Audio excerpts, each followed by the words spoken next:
Okay everybody, thank you for returning back to Skyline R. Today's video we'll be showing you how to jack up the vehicle properly and where to place jack stands. We'll also have a piece of plywood that which is 8 feet by 4 feet wide, cut into 4 pieces, and we're going to show you how to get that assembled to build your own car ramp.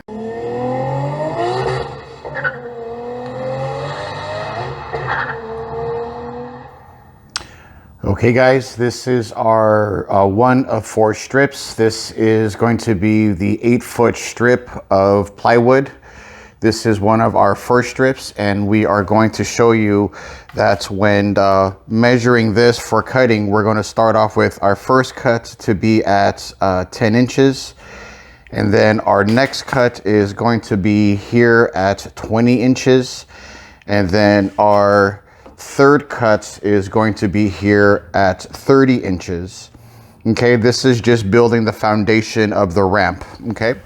All right guys, so with everything here put back together, we have our long piece towards the bottom, second longest here, and then so on and so on. So now that's each individual piece is 5/8 thick. Everything now comes up to approximately 3 inches tall, that which gets the vehicle up high enough. So next what we need to do is assemble them. You can put them together any way that you like, but I'm going to show you how I get it done.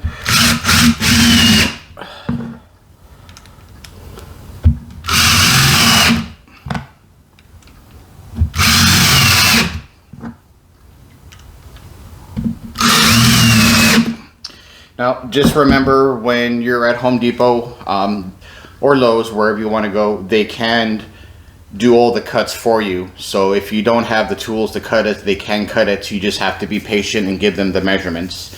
So just remember the measurements that I did give you for this, okay?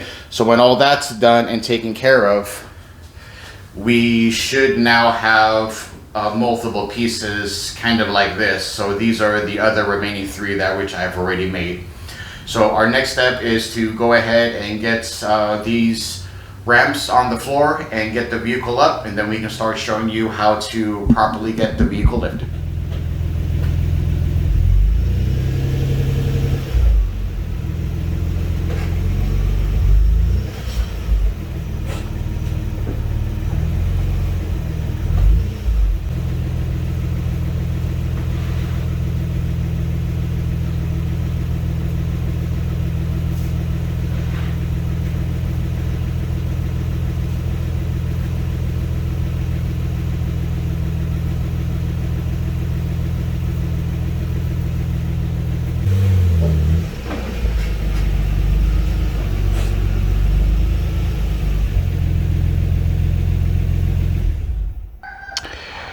All right guys, so now we got the car up on the ramps. Now what we can do is actually get to the floor jack to get underneath the vehicle.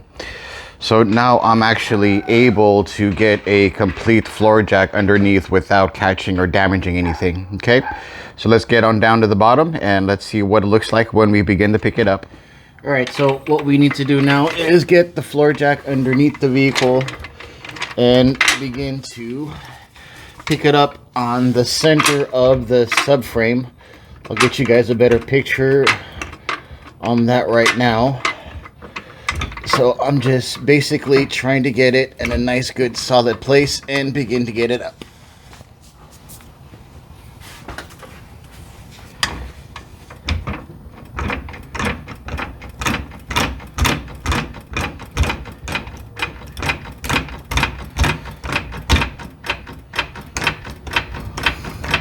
Okay guys, we have now moved over to the rear of the vehicle. We are now going.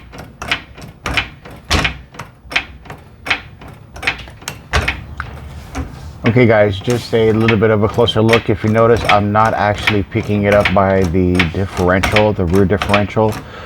I'm actually picking it up at the nose of the differential on the subframe. So not the differential, but the subframe that supports the differential.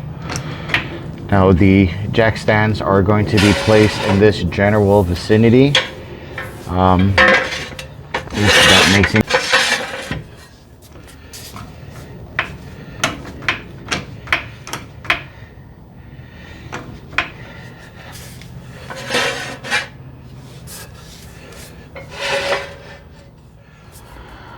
Okay guys, just a little bit of a different view here.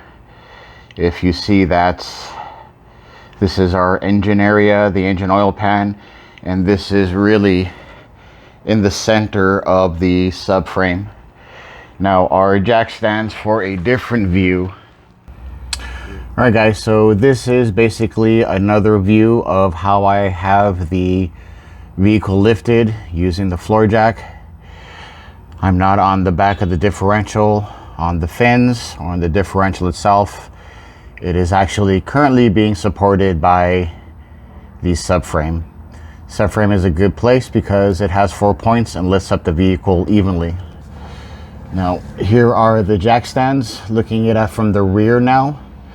And you'll be able to see that I'm using the 6-ton jack stands, which are really big and secure and strong. And if you notice, again, I am basically by those holes on the subframe. Okay, so let's go ahead and set the vehicle down. And we always want to do this slowly.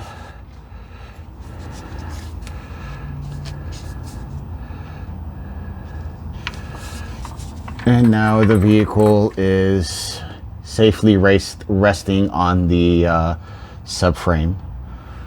Okay guys. All right guys, so when lifting up the vehicle, we do not want to lift it up by the box frame, because if you notice, there has been damage done to this one already. We want to try to avoid damaging it and smashing it up basically. Video doesn't really do it too much justice, but you can see the damage done to it.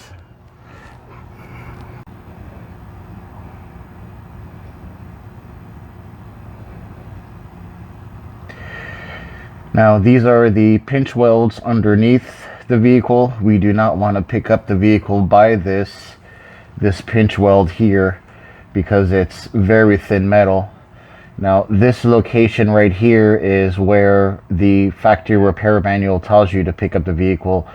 Obviously somebody picked the vehicle up incorrectly and had bent the tab over. And if we go over here towards the rear, this is going to be the rear lifting area where you're supposed to pick up the vehicle.